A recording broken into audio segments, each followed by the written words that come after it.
تلویزیون د خبر منیجرم. Salam, my name is Ali Akmal. Kabul news تلویزیون د خبر منیجرم. Salam, my name is Ali Akmal. I am a journalist in Afghanistan and good to see you. Assalamu alaikum. My name is Farid Azim. I am the director of Afghan Cinema Association. Assalamu alaikum. My name is Irfanullah and I represent business community and I'm industrialist in Kabul. Assalamu alaikum, sir. My name is Dr. Salma Malik. I am a teacher at Quaid-e-Azam University, Islamabad. I am part of the mentor group of the PEYF. Assalamu alaikum ji. I am Dr. Shabana Fiaz. I am heading the Defense and Strategic Studies Department, Quaid-e-Azam University, and I'm also part of the Pak-Afghan group. Assalamu alaikum, sir. My name is Shahid Khan. I'm the member of the Pak-Afghan Youth Forum and I'm coordinator for the Afghanistan at Pak-Afghan Youth Forum. Assalamu alaikum, sir. I am Reema Shaukat and I am part of Pak-Afghan Youth Forum. I am looking after the media and outreach in Pakistan for Pak-Afghan Youth Forum. Assalamu alaikum. My name is Shugfa Siddiqui. I am director of ZAN TV in Afghanistan. Assalamu alaikum. My name is Asad Kosha. I am the chief editor of Kabul Now. Assalamu alaikum. My name is Zahra Siddiqui. I am presenter for Arena News TV. Assalamu alaikum. Zamanu Freidundi, the Tulu News Khabariyalim. Thank you for having us. It's an honor to be here. I'm Shahrazad Kufi. I am a director of a non-for-profit organization in Afghanistan. I'm also a coordinator with the Pakistan-Afghanistan Youth Forum. Assalamu alaikum. Mirwais Nuri, I'm a Afghan journalist, the Afghanistan New Bansatgun Madwati Masul. Okay ji. कौन questions करेगा? One question is that this is injected in Afghanistan, in the people of Afghanistan, that India and Pakistan are part of the problems in Afghanistan.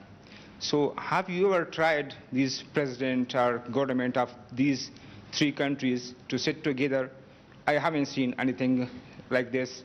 We have bilateral visits, but I didn't see any trilateral meeting India, Pakistan and Afghanistan. And my second question is about sports. You are iconic in the region. There is any plan of sports activities from Pakistan side in Afghanistan, because you have implemented so many projects in Afghanistan, but nothing about sports yet? The issue with India, the problem we face with India is that on the 5th August 2019, India unilaterally discarded the United Nations Security Council resolution and took away the statehood of Kashmir. Now, in 1948, there were two resolutions that the people of Kashmir, through a plebiscite, they would decide whether they want to be part of India or Pakistan. Since that right was not given to them, the people of Kashmir have since then struggled to get that right, and Pakistan has backed them. But on 5th August 2019, India took away that statehood, that special status of Kashmir. So from then onwards, Pakistan has broken off all diplomatic relationship with India. And unfortunately, until they restore that statehood, we cannot really have a trilateral talk, which means India, Pakistan and Afghanistan. I have been to Afghanistan. I have good relationship with President Ghani, and our own relationship has been very good, except that recently there have been statements from Afghanistan which basically accuse Pakistan of what is happening there. And it's very unfortunate, because we feel that no country has tried harder than Pakistan to force the Taliban to get on the dialogue table, first with the Americans, and then trying to get them on a dialogue table with the Afghan government. But no country has tried as hard as we have. And this has been verified by the focal person, the United States focal person, Zalmay Khalilzad. Sports. Frankly, I haven't had time for sports in these last 3 years. There have been so many other issues. But what I can say is that I don't think any country, I know the history of cricketing world, no country in such a short space of time has improved in cricket as Afghanistan. It is, someone who understands cricket, I can tell you this is unheard of. Countries that have reached the status of Afghanistan have been playing cricket for 70 years. The Afghanistan cricketers have basically learned their cricket in the refugee camps here, which is last 40 years, so it's remarkable. تا چی حد میان حکومت ملکی پاکستان و حکومت نظامی پاکستان توافق وجود داره؟ به خاطر از اینکه بارها حکومت ملکی پاکستان از افغانستان حمایت خود اعلام کرده و گفته ما امرایشان همکاری میکنیم ولی در عمل چون این چیز نبوده. امی سوال است. تشکر. There is a feeling in Afghanistan and unfortunately this feeling is deliberately being perpetuated by India, that Pakistan is controlled by the military establishment. All the policies, foreign policies that my government has made have been part of a manifesto. They have been part of a manifesto for the past 25 years. Whatever foreign policy I have had has been part of my party's manifesto. So I always believed that there was no military solution in Afghanistan. I always believed that eventually there will have to be a political settlement in Afghanistan. It's exactly what I have been saying for 15 years, what I've been saying since I've been in government for the last 3 years. The Pakistan army fully supports the government. I always wanted to have peace with India. The Pakistan army has fully backed all my initiatives towards India for peace. It's India that refuses to have peace because India today is controlled by the RSS ideology, which is anti-Pakistan and anti-Muslim. And it is shown in what they have done in Kashmir. And if all you have to do is see what happens in India to the Muslims, the cow vigilantes who kill Muslims in the streets never get convicted because they are supposed to have eaten cow. And the suffering which especially Muslims but also other minorities like Christians, they feel because of this Hindutva, RSS ideology. That is what is coming in the way of us peace with India. So, but the Pakistan army has stood by my government in every way. There is no difference. So, now we come to Afghanistan. The country, and I repeat, the country that of all the countries in the world wants peace in Afghanistan is Pakistan. Why? Because number one, if there's peace in Afghanistan, then Pakistan is connected right up to the Central Asia. We have already signed a contract, signed an agreement with Uzbekistan for the Mazar Sharif Peshawar Railway through Afghanistan. So all our future economic strategies depend upon peace in Afghanistan. That's number one. Number two, the people of Pakistan always think of people of Afghanistan as probably, if not neighbors, as our brothers. And they have suffered for 40 years of strife. And so we feel that if any country needs peace and quiet, it's Afghanistan. Thirdly, if this civil war goes on between the government and Taliban, it will almost certainly spill over to Pakistan's tribal areas. And we have really, in the last time when we joined the American war on terror, and as a result, we had the American war on terror spilled onto Pakistan's tribal area. 70,000 Pakistanis were killed in that. So last thing we want is that civil war spilling over into Pakistan, which it will do if it is a protracted civil war. And finally, we already have 3 million Afghan refugees. We cannot afford, if there's civil war, there will be more refugees coming in. And Pakistan does not have the economic conditions to have another influx of refugees. So it is in our interest, and that is why Pakistan has tried its best, is trying its best for a political solution in Afghanistan. Thank you so much for your time. سوال من هست که میخوایم پرسان بکنم در ارتباط به حملاتی که فعلا طالبان در ولسوالیای افغانستان انجام میتن و کارهایی که اینا انجام میتن وارد خانه های افغان میشن، آیا از نظر شما این گروه کارهایشان چگونه است؟ غیر انسانی هست؟ یا گروه تروریستی هستند طالبان؟ آیا اینا شما میپذیرین؟ و دیگه ای که در این اواخر آیا اجساد پاکستانی را شما کشور پاکستان دریافت کردن از افغانستان تسلیم شده باشند؟ نظرتان در این ارتباط چی هست؟ و با چنین شرایط نتیجه روند صلح را در افغانستان شما چگونه میبینین من حیث یک کشور خیلی نزدیک بر Afghanistan? تشکر. First, what the Taliban are doing or not doing has nothing to do with us. You know, you have to speak to Taliban about what they're doing. We're not responsible. Neither are we some spokespersons for Taliban. But you have two choices. 20 years, a military solution has been attempted to bring peace to Afghanistan, and that's failed.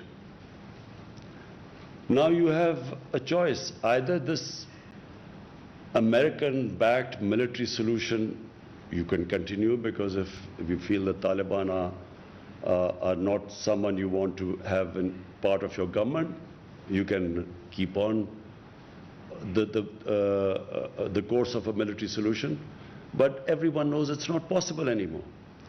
The second solution is to have a government, a political compromise between the Taliban and the government, to have a compromise, an inclusive government. That is the only solution. Now, what the Taliban are doing or not doing has nothing to do with us. All we want is that there should be peace in Afghanistan. Pakistan's interest is peace there. There are 3 million Afghan refugees in Pakistan. Almost all of them are Pashtuns. And all of them, or most of them, would have sympathies with Taliban. How is Pakistan supposed to check who is going over there to fight or not when there are about 25,000-30,000 people who cross every year, every day? They go into Afghanistan and come back. How is Pakistan going to check that? So Pakistan has consistently said that if the Afghan refugees go back to Afghanistan, then hold us responsible. But if there are 3 million refugees here, how can we say few hundred or few people have gone there to fight and their bodies are coming back? How can Pakistan be held responsible? There are refugee camps of 500,000 people. There are refugees with over 100,000 people. So how is Pakistan going to go into the refugee camps and decide who is pro-Taliban and who is not? So it's not possible unless, and let me just say the other thing, that until recently there was no border between Pakistan and Afghanistan. The Durand line was just imaginary.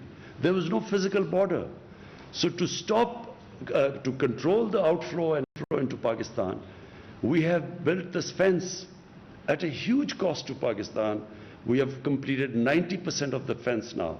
So for the first time you have a border fence. Before that there was no border anywhere. Durand line was no border. So we are trying our best, but it is not possible to hold Pakistan responsible when you have over 3 million refugees here. What interest could possibly Pakistan have in a civil war in Afghanistan? What interest would Pakistan have in backing someone to take over Afghanistan? What is clear is that no one party will be able to take over Afghanistan. So if Taliban try to take over Afghanistan, it will just be an ongoing civil war. In the past, Pakistan did have an interest. In the 90s, Pakistan had an interest. And why did Pakistan have interest? Because Pakistan had this policy of strategic depth. What was strategic depth? Pakistan was always wary of Indian influence in Afghanistan, and Pakistan did not want to have a situation where it was fighting on two fronts. So Eastern Front, India, and then Afghanistan also became pro-India. So in those days, Pakistan did try to have favorites. They backed favorites. Now, and especially my government, we believe that Afghanistan can never be controlled from outside. Afghanistan has a history. Throughout history, Afghans are the most independent people. So you can't control Afghanistan from outside. So our government's policy is, whoever the people of Afghanistan choose, Pakistan will have best relationship with them. So we have no favorites now. We do not have that old policy of the 90s of strategic depth anymore. زه دوه لاندې پوښتنې لرم. You تاسو ولسمشر غني سره په Uzbekistan کې لیدلی وو او وروسته دغه د افغانستان او پاکستان اړیکې خرابه شوې. دغه لیدنو کې تاسو څه ویل؟ او بل د سلسله الخیل په اسلام آباد کې برمته شوه. د هغې قضیې په اړه که معلومات ورکړئ چې دغه د چا لخوا اختطاف شوې وه، برمته شوې وه، ولې برمته شوې وه او د څه دلیل له مخې؟ ډېره مننه. First thing is that whatever I'm telling you, I told President Ghani. I told him that Pakistan, President Ghani felt that, we should try and stop the people going across. We told them that we can have a joint, we will have a joint inspection. You tell us where people are crossing, we will take action. We assured him about that. Because we know that all the fighting people, if half of Afghanistan is with Taliban, what would they be doing in Pakistan? They talked about families of Afghans, of Taliban in Pakistan. The question is, should Pakistan put their families in jail? What is Pakistan supposed to do with their families if they are here? And then, if there are few Taliban leaders who have families here, the only leverage we have is because of that. The reason why they actually had talks with the Americans and Pakistan was able to make them have talks with the Americans was because of this leverage. If you put them in jail or if you take action against them, that leverage goes. But more importantly, I got the impression that somehow the Afghan government feels that we should take some sort of a military action against, force whoever the Afghan or who the few pro-Taliban people or Taliban leaders are here. But so number one, we will do everything, but we will not use military force anymore in Pakistan. As I said last time, we were fighting someone else's war and we ended up 70,000 Pakistanis were killed. So there is a consensus in Pakistan that we will not use military action. Short of military action, we will try our best. How much ever pressure they want us to put on the Taliban, we will, because it is in our interest there's peace in Afghanistan. But we will not use military means. We are clear in Pakistan about that. The ambassador. So, we have detailed now through the Safe City cameras, we have detailed, charted out the exact path taken by the daughter of the ambassador. And, the taxi drivers, the taxis which the ambassador's daughter took, we got through the cameras, we got the numbers of the taxis, we called those people up, they've all been interrogated. They have, so unfortunately the explanation doesn't tally what the ambassador's daughter says and what the cameras show, where she says that she was put in a taxi and taken away and they was beaten up. But there is a picture of that taxi and she's sitting there and she's fine. And the driver was called up in the police officer show. So unfortunately, we didn't get the answers because the police has now all the record, charted all the areas where she went. And it doesn't tally with what her accounts are. There's a discrepancy there. And unfortunately, they went back, so we have no way of confirming what happened. But the account of the ambassador's daughter does not tally with all the cameras which show her going into the 3 different taxis. The taxi drivers were interviewed, got into the police station. It does not match there. Sir, the Afghan government has requested for a team to visit Pakistan for sharing this investigation, and we have conveyed our confidence for that team to visit next week. So you've heard that there's a team coming from Afghanistan. We will give them all the information they want. We will give them the pictures from the safe city cameras, exactly the movements, and so that they can go and ask the questions to the daughter when they go back. بخیر تشکر is an میکنم که فرصت گذاشتین وقت گذاشتین بر ما. میخوایم سوال داشته باشم در قسمت پروسه صلح افغانستان. این که پاکستان بارها گفته که ما در قسمت پروسه صلح با افغانستان صادق هستیم و همکار هستیم. پس مراکز مشورتی طالبان فعلا در قلمرو پاکستان نشان دهنده چی است؟ تشکر.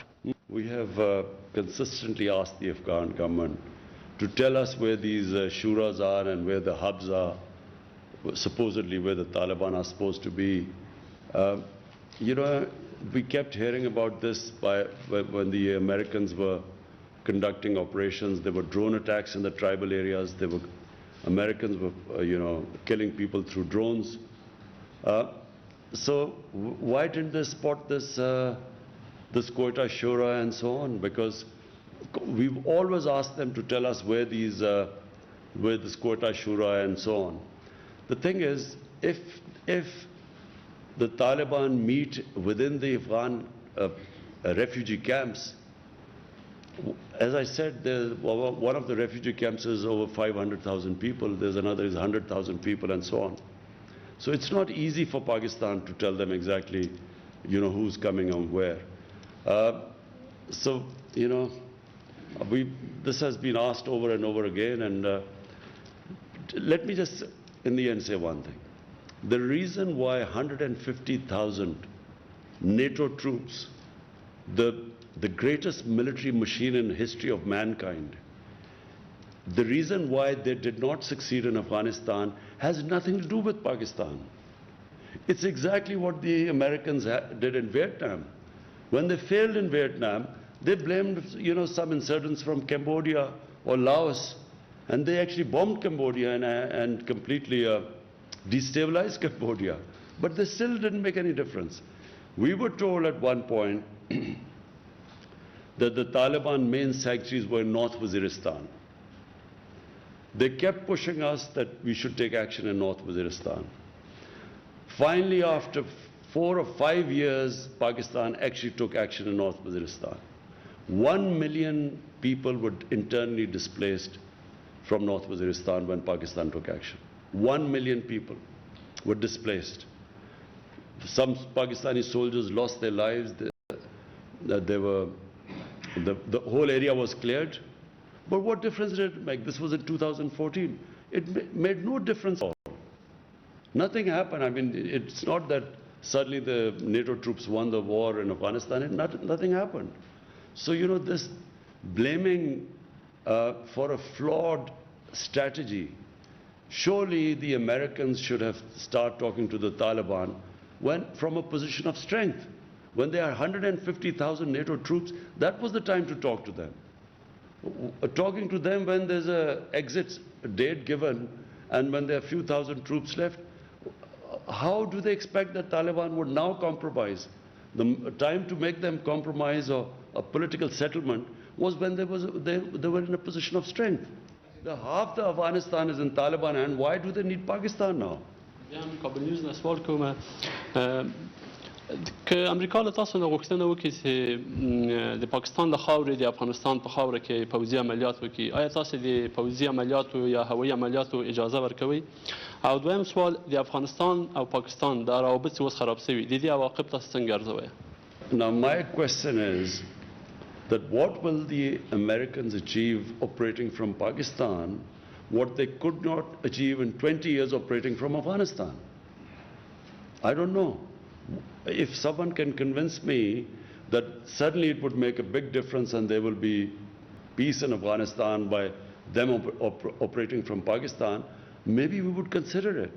But what they haven't achieved in 20 years, how do they expect to achieve right now from Pakistan, having bases there? All it will do is, it will involve Pakistan in a conflict which Pakistan has nothing to do with it. So why would we want another conflict on our hands when we were fighting the US war on terror, we lost 70,000 people, over $150 billion lost to the economy. Why would we want to get ourselves in another conflict? So that's the reason why Pakistan sees absolutely no reason for them to have bases and operating from within Pakistan. Future relationship with Afghanistan, I see our relations between the two countries will get stronger with every passing year. And the reason is that Afghanistan needs Pakistan, Pakistan needs Afghanistan. No country would benefit more from open borders than Pakistan and Afghanistan, because Pakistan would benefit from access to Central Asian markets. They are emerging markets, they are growing very quickly. There's energy corridor as Afghanistan from Central Asia, so we will gain from it. And Afghanistan, of course, has a huge Pakistani market of 220 million people, and then a port, Gwadar port, and of course, Port Qasim. So it's a mutually beneficial relationship. And people don't realize that Afghanistan was part of Pakistan and India for a long time. And then there was a time when Pakistan, North Pakistan, was part of Afghanistan for 70, 80 years. So there's a strong linkages between the two countries. And I think that once this the situation calms down in Afghanistan, and which we pray it calms down very quickly, then I think we will have probably the best years of our relationship. Normally میں کسی media کا جورنالسٹ نہیں ہوں، میں cinema سے تعلق رکھتا ہوں، تو اسی لیے ہم سوشل میں بہت کام کرتے ہیں، اور الحمدللہ یہ جو روابط ابھی تک اب خراب ہو چکا ہے پالیٹکس سے، سوشل پہ کوئی اثر نہیں ڈالا ہے، ابھی بھی ہم ادھر آ سکتے ادھر لوگ کام کرتے پاکستان سے. بٹ میرے شخصی ایک ہی سوال ہے، جو جب سے میں پیدا ہوا ہوں ہر بار مجھے یہ کہا گیا ہے کہ پاکستان کے ساتھ پاکستان کے پاس ایک پریشانی ہے افغانستان سے. پھر میں یونیورسٹی گیا اور ادھر میرے کو بولا گیا کہ یہ پریشانی داؤد خان کے زمانے سے شروع ہوا ہے. میں یہ جاننا چاہتا ہوں کہ یہ کون سا پریشانی ہے جب اتنی سال ختم نہیں ہو رہا ہے. Thank you. دیکھیں، جو ملکوں کے اندر ریلیشن شپ ہوتی ہے نا، وہ کبھی بھی ایک جگہ پہ جا کے نہیں اڑ جاتی. وہ چینجبل ہے، ڈائنامک چیز ہے. ایک ایسی ہے کہ کئی دفعہ شخصیت دو آ جاتی ہے ملک میں، ریلیشن شپ بہتر ہو جاتی ہے، اور ایک شخصیت کبھی ایسے ہیڈز آف اسٹیٹ آتے ہیں کہ ان کی ریلیشن شپ خراب ہو جاتی ہے. کئی دفعہ انٹرسٹ بدل جاتے ہیں، ایک ملک کا ایک دم انٹرسٹ بدل جاتا ہے. لیکن جو بیسک چیز افغانستان اور پاکستان میں ہے وہ کہ دیکھیں، ایک تاریخ ہے، کئی 100 سال کی تاریخ ہے جو یہ سارے خطے میں انٹریکشن تھا. یہ جو پشاور تھا یہ سینٹر تھا، کابل سینٹر ہوتا تھا، سارے سلک روٹ تھی، یہ یہاں سے سارا جاتا تھا ہندوستان، ادھر سے آتے تھے، پھر کندہار سے روٹ تھی ملتان کے ذریعے. یہ پرانی ٹریڈ روٹس ہیں اور پرانی ریلیشن شپس ہیں. کتنی افغان فیملیز وہاں سے آئیں، پاکستان سیٹل ہو گئی. میری ساری ماں اور باپ کی قبیلے سارے افغانستان سے آئے تھے، یا سارے ہندوستان میں سیٹل ہو گئے کتنے 100 سال پہلے. تو یہ انٹریکشن ہمیشہ رہا ہے. اس میں کبھی کبھی برا وقت آتا ہے. افغانستان کا انٹرسٹ ہو گیا سوویٹ سے، پاکستان کا انٹرسٹ چلا گیا امریکہ کے ساتھ، اس کے اندر ہماری ریلیشن شپ خراب ہو گئی. پھر آئی حکومت افغانستان کا ہندوستان کے ساتھ قریبی ہو گیا، تو ظاہر ہے پاکستان سے خراب ہونی تھی ریلیشن شپ. لیکن long term relationship, natural relationship ہے ہی پاکستان اور افغانستان کی. Okay ji, thank you. Imran Khan Islamabad میں صحافیوں کے سوالوں کے جواب دے رہے تھے. اس موقع پر افغان صحافی اور پاکستانی صحافی بھی موجود تھے. مختلف سوالوں کے جواب دیتے ہوئے وزیر اعظم عمران خان کا یہ کہنا تھا کہ پاکستان افغانستان کے ساتھ بہتر تعلقات چاہتا ہے. امریکہ کو پاکستان میں فوجی اڈے دینے سے متعلق سوال پر انہوں نے یہ کہا کہ اگر مجھے کنونس کر لیا جائے کہ اس کا کوئی فائدہ ہے تو میں اس پر سوچ سکتا ہوں.